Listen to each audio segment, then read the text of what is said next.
Hi there, welcome back to AutoNet.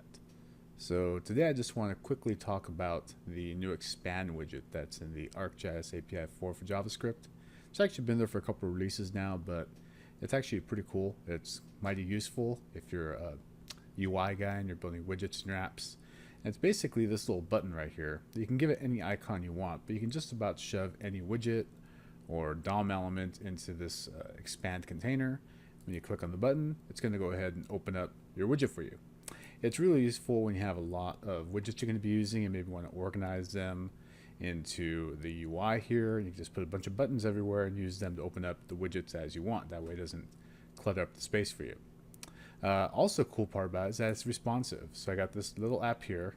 Might be a little small on your screen, but it's basically thinking about if you have this on a mobile device and you have some widgets loaded.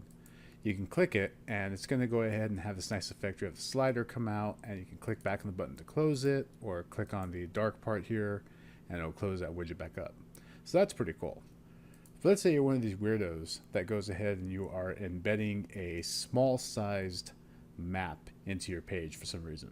All right, so you can see here that the expand widget is going to take over the whole page. It's just the way that it's built. It's a little, it's like, oh my God, what's happening here? So you can change that by updating the breakpoints in the view.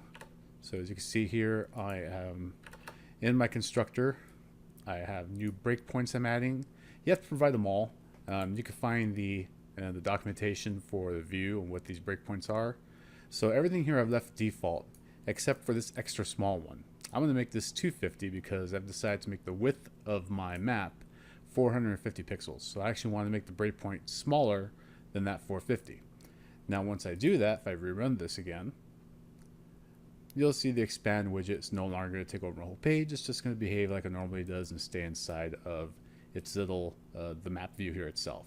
So the expand widgets, for its responsiveness, like other responsive parts of the UI, are going to use these breakpoints in here to go ahead and determine when they need to do change behavior or change their appearance somehow.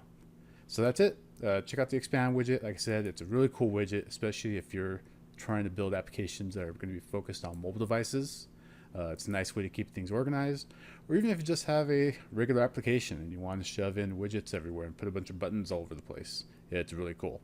It keeps things nice and clutter-free. Thanks.